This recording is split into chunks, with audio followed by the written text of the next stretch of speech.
Diane Keaton spent her final months out of the public eye. The Annie Hall actress has died in California, a family spokesperson confirmed to People October 11th. She was 79.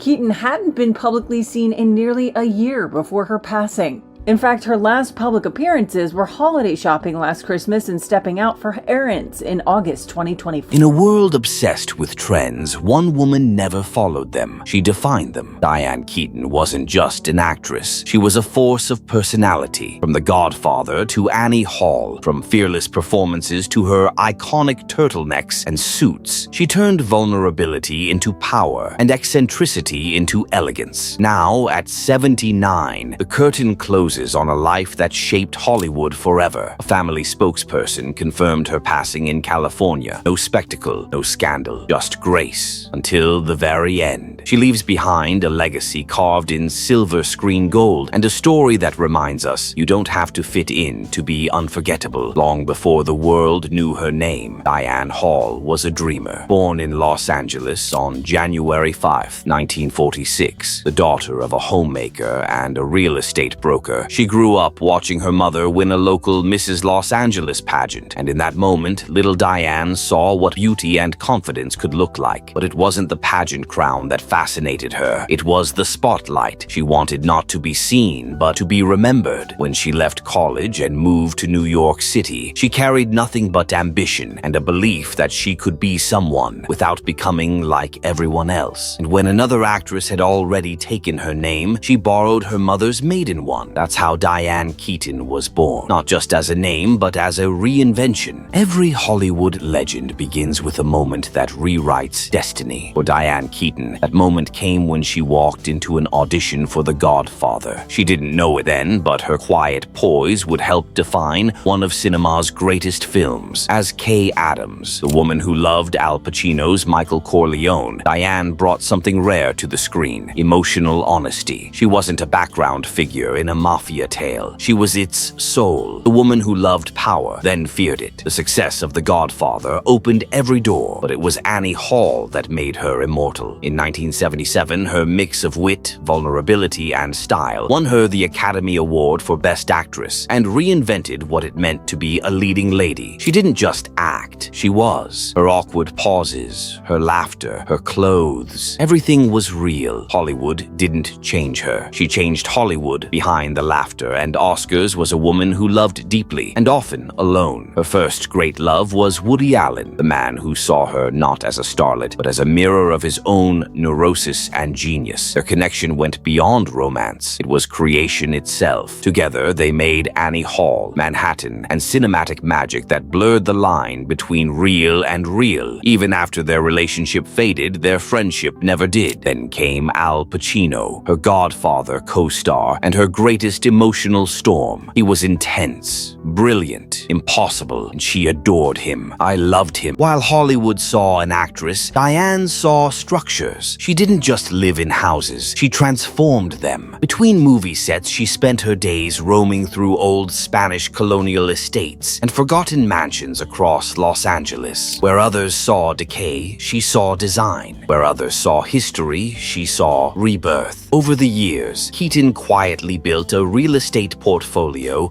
worth tens of millions, buying, restoring, and reselling homes that would later appear in Architectural Digest and LA Decor. Her Brentwood mansion, purchased for under $5 million, was later valued at nearly $30 million after her meticulous restoration. She hunted for details, handcrafted tiles, original wood beams, antique fireplaces, treating every project like a living artwork. She once said, "Houses are like movies. They tell stories, and my job is to direct them." And she did. One home at a time, Diane Keaton became Hollywood's most unexpected designer, the actress who turned architecture into legacy. Even as the years passed, Diane never faded. She evolved. In an industry obsessed with youth, she defied every rule. Her comeback in Something's Gotta Give, 2003, turned her into an icon for for a new generation, a woman who aged with humor, vulnerability, and radiant confidence. Her chemistry with Jack Nicholson was legendary, their on-screen love story proving that romance doesn't expire with time. It ripens. The hits kept coming. The Family Stone, Book Club, Finding Dory. Each role a reflection of her wit, warmth, and independence. Even off-screen, she remained effortlessly cool, with her turtlenecks, wide-brim hats,